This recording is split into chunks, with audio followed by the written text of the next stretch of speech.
Welcome to The Explainer. Today we're diving into something that literally reads like a high-stakes geopolitical thriller, and it's entirely about global energy security. Now, before you tune out because energy logistics sounds kind of dry, stick with me.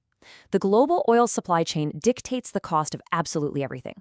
We're talking the gas in your car, the groceries on your table, the whole shebang. So, when massive shifts happen here, it alters global power dynamics for all of us. What we're looking at today is one of the most ambitious, quietly executed infrastructure networks in human history. It's this massive fortress arc, meticulously designed to completely re-engineer global supply chains. Get ready, because the sheer audacity of the engineering we're about to look at, it's going to blow your mind.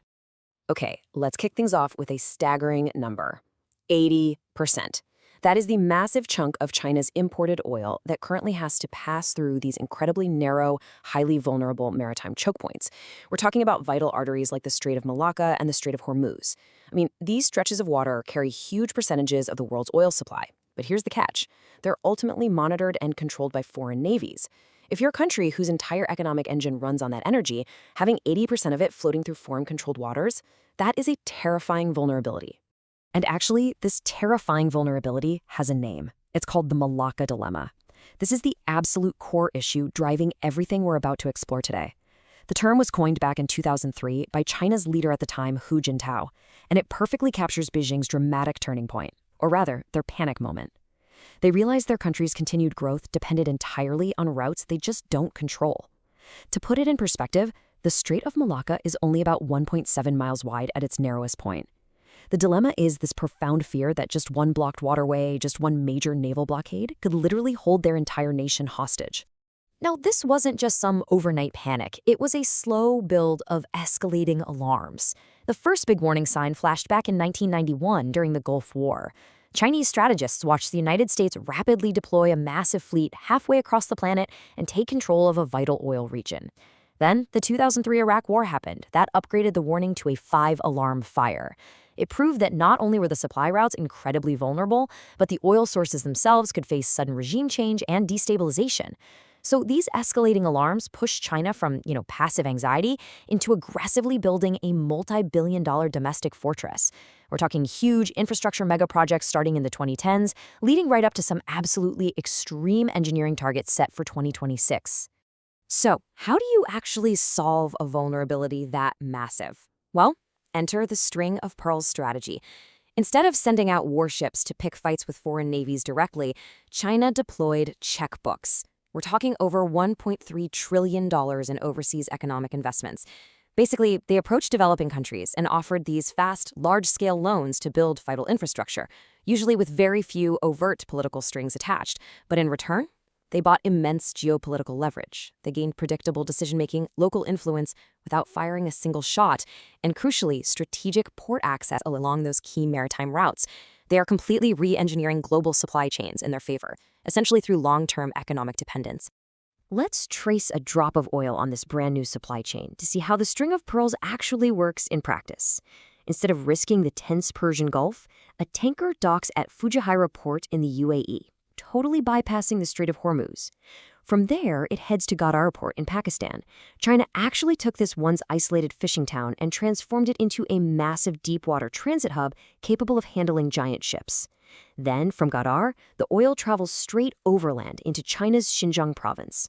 This whole thing, the China-Pakistan Economic Corridor, is an infrastructure megaproject that costs up to $62 billion. All of that just to ensure millions of barrels of oil can safely skip the ocean's most dangerous choke points. But wait, they didn't stop with Pakistan. Over in Myanmar, they built the Kayok port. This is a $10 billion mega hub. And we're not talking about a basic dock here. It's got berths stretching over a mile long, explicitly designed to handle VLCC supertankers. In case you don't know, those are the heaviest ships on the planet, carrying up to 300,000 tons of dead weight. These massive ships can dock there, completely avoid the Strait of Malacca, and just pump their oil straight into a 500-mile energy bridge. That's a pipeline running right across Myanmar and directly into China's Yunnan province. Now, pumping oil across 500 miles of harsh jungles, mountains, and fault lines is risky. To safeguard it, they built what's called a digital twin. Think of it as a real-time virtual nervous system for the physical pipeline. They've got thousands of sensors constantly monitoring internal pressure, fluid temperature, even physical pipe stress. The system is so smart it can dynamically adjust the flow based on the oil's viscosity or real-time weather impacts. It's a real game changer for pipeline safety, catching stress variations instantly to prevent catastrophic failures. It's just an absolute masterclass in using digital infrastructure to protect physical resources. So bypassing these maritime choke points is a massive achievement. Plus, they've secured direct overland pipelines flowing smoothly from places like Kazakhstan and Russia right into the Eurasian continent, requiring zero tankers. But you have to ask yourself, if you're Beijing and you have all this incredible infrastructure functioning perfectly, is it really enough to let you sleep soundly at night? Of course not, because if global supplies get completely severed from every direction, you need a stockpile. So they're building an underground fortress that defies belief. In some areas, they use salt cavern storage. They inject water to hollow out these massive, skyscraper-sized salt formations deep underground. These caverns actually naturally seal their own tiny cracks, making them perfect self-sealing capsules. In other areas, they use granite rock storage. They literally carve massive chambers into solid granite.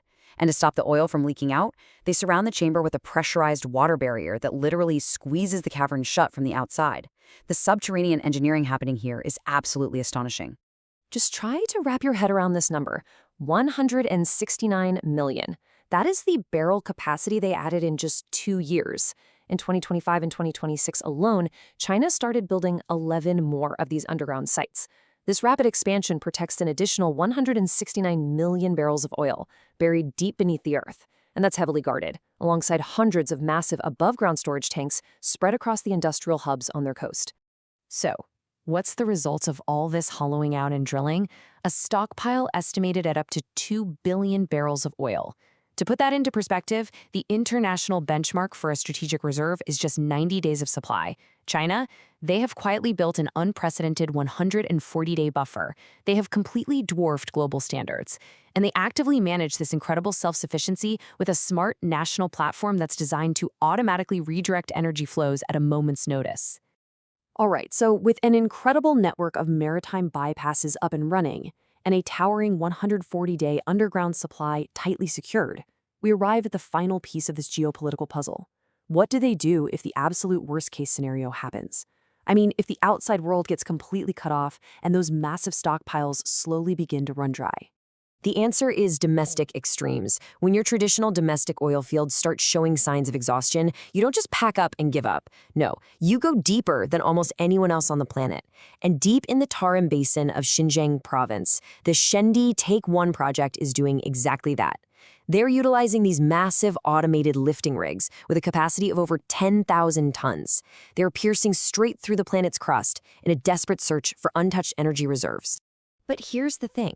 Drilling well past 6 miles into the Earth requires engineering that almost sounds like science fiction.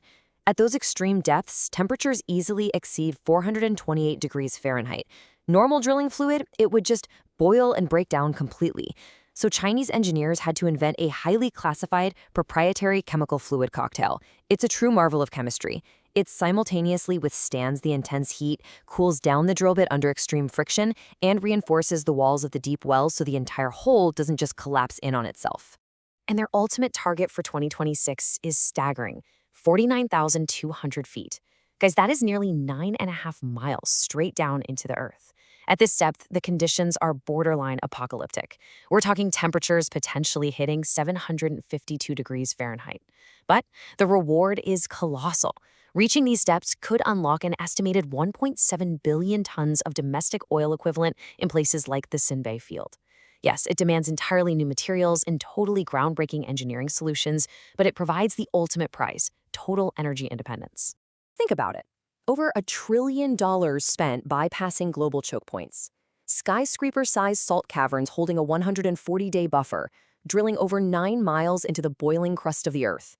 China is quietly, yet aggressively, building a long-term fortress for a crisis that most people won't even say out loud.